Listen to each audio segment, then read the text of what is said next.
over what happened to ECW because he had such a huge vision for ECW. They came back on Sci-Fi with a much better deal than TNN ever gave them in the early 90s for hardcore TV.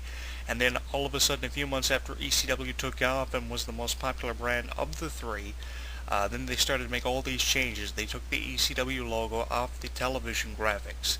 They took the ECW logo out of the middle of the ring. They changed the content of the show and dented the severity of the hardcoreism you would see at 10, 11, whatever time they were on. Their time slot was bumped 100 different times.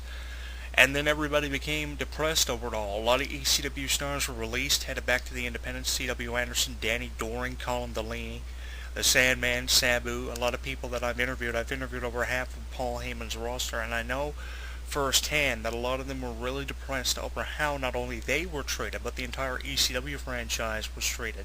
Because this was a company back in 96, 97, nobody thought was ever going to amount to anything, but because of some behind closed doors financing, ECW had the financial backing from the McMahon family to succeed, only to be shut down in 2009, 2010, and replaced by a new talent initiative program called NXT. It was similar to ECW, but the new stars didn't exactly go as hardcore as the ECW that WWE relaunched back on June 13th of 2006. If you actually go to our torrent board, you can see the first show of the relaunched ECW and how much it differed from hardcore TV back in 96. ECW didn't appear on pay-per-view until 1996. That Monday prior to their first pay-per-view, they appeared on Raw for the ECW WWE Invasion for the first time ever, when Jerry Lawler was referring to them as extremely crappy wrestling. He did it again in 2006 at the relaunch of ECW at the pay-per-view ECW One Night Stand 2006 that saw matches like Sabu and Rey Mysterio give a phenomenal performance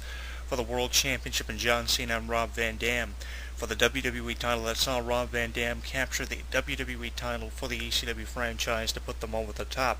Jerry Lawler faced his longtime rival Taz for the first time in years, since about 1999.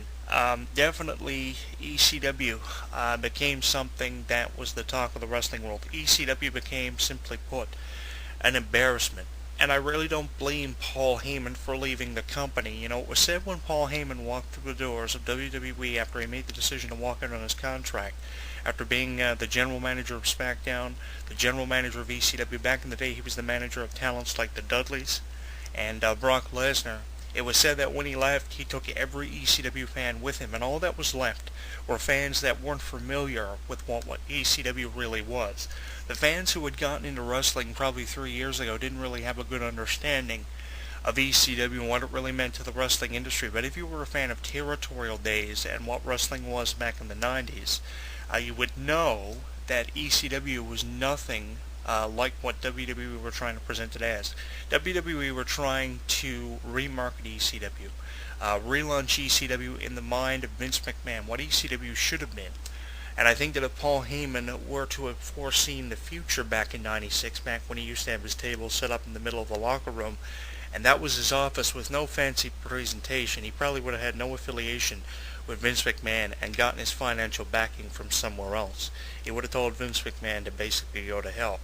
I was one of the first people to track down Paul Heyman following his departure from the WWE, and the state of mind that Paul Heyman was in was a very depressing state of mind. I must have caught Paul Heyman on a bad day. And, after my confrontation with Paul Heyman over the phone, I knew that he was in no frame of mind to return. And I knew that he would not be seen on WWE TV for a number of years. But that was a number of years ago. That was then, this is now. What kind of role Paul Heyman would have if he were to come back to WWE? Would he tie ECW in with Brock Lesnar? That would be an interesting thing to see. Would some old ECW talents be interested in re-signing with the WWE if Paul Heyman was back there? Paul Heyman was described as an influential genius for what he did for talents like Rob Van Dam, Balls Mahoney, Axel Rotten, the Chair-Swinging Freaks, New Jack, who was a huge guy, huge draw for ECW. Would a lot of ECW talents come back? Probably if Paul Heyman had some kind of creative control. He was running a lot of SmackDown storylines when he was the general manager. Even before he was the general manager of ECW and Friday Night SmackDown, he was definitely very influential in a lot of the angles and a lot of the storylines, and he was described back then by people like Joey Styles as an influential genius. So maybe if Paul Heyman were to come back, it would be a huge opportunity for WWE to sign him, because then they would probably get talents like Hack, better known to the WWE fans as the Sandman. Sabu would probably come back. But then you have the ECW wrestlers who weren't exactly fans of Paul Heyman. A lot of ECW talents, believe me when I tell you, I've interviewed over half of Heyman's roster.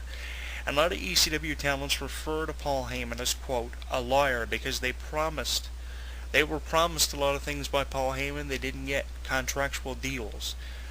Certain amounts of money were not paid to ECW talents. They were screwed over time and time again by Paul Heyman. And it was because of those bad friendships that ECW didn't succeed to the vision of Paul Heyman. You have to remember that ECW was a show that wasn't exactly financial to all of its best, to the highest of anyone's expectations, and it was a show produced while Mom did the ironing in Philadelphia in the basement of Heyman's home. His parents still live in that same location.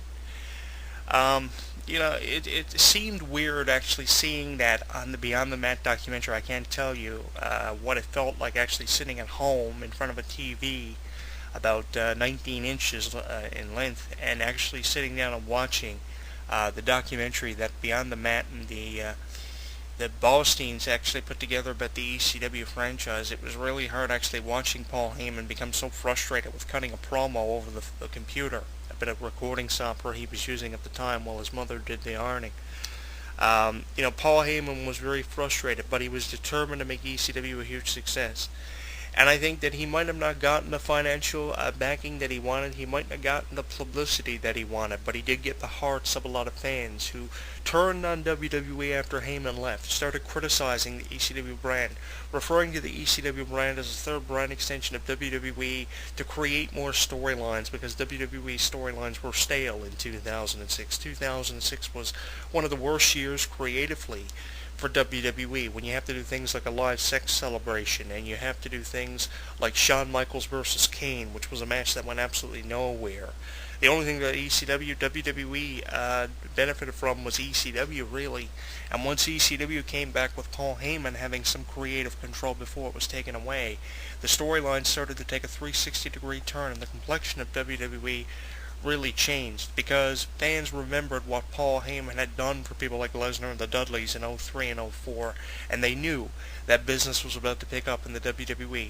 And those ECW fans that watched the ECW back in 96, 97 found it really hard to come to terms with the fact that Paul Heyman wasn't 100% in control of ECW, because if he was, ECW would be better than what it ever was in the minds of WWE. I think that this ECW thing that happened in 2006 is going to play a very significant role in this rumor of Paul Heyman coming back to the WWE to manage Brock Lesnar. If Heyman is still depressed over it, if you've learned anything from Heyman's hustle, Paul Heyman is a shooter on professional wrestling. He will die a shooter on professional wrestling. And if he's still depressed from what happened 6 years ago, in the same way he was 6 years ago, if this were 2006, I don't see him coming back. But if he does come back, I think that the WWE storylines are going to take a completely 360-degree turn, and for the better. Hopefully his depressional issues have been cleared up after taking some leave of absence from the wrestling industry and using the internet as an open forum to express his concerns of what's happening with professional wrestling. I'm really looking forward to finding out what's going to be happening with this whole Brock Lesnar thing, how Heyman would tie in with John Cena. Of course, he has a tremendous amount of history with Cena. He has a tremendous amount of history with anybody. I'll never forget that storyline with the Dudleys, Paul Bearer, and The Undertaker. Heyman was very influential, and he has a huge history with The Undertaker, even going back as far as to when John Heidenreich was with the company back in 2004. So Heyman has an extensive history with a lot of wrestlers, so Brock Lesnar's return probably could make a whole lot of sense if Heyman were to come back. Even with Heyman not there, Brock Lesnar's return is going to get over, because there are still those die-hard fans of what Lesnar did back in 03 and 04 for the wrestling industry. But if Heyman comes back, it's going to add fuel to the fire and make this Lesnar-Cena thing a whole lot more interesting, because Heyman has this God-given talent to be able to cut a promo, to be able to emphasize something and hype it up to the point where you actually want to purchase a pay-per-view, to where you actually want to find out what's going to happen next. He keeps fans on the edge of their seat, going back as far as to when Tommy Dreamer and Raven prevented the Dudleys from leaving the ECW brand to head the WWE with the ECW titles. It was an influential storyline and one of the most memorable editions of ECW Hardcore TV in my mind because Heyman made it interesting. Everything that ECW did, from throwing their championships in the garbage around the end of the ECW era that only lasted a number of years, everything ECW did was very influential and very thrilling, and I think that a lot of credit needs to be put in the lap of Paul Heyman for all those storylines that were created for ECW because he had 100% control. When Heyman came to WWE in 2006 to be the general manager of ECW when it was first relaunched with all the ECW original stars with a mixture of new talent thrown in there, he came in with so much fan support and so much admiration from fans.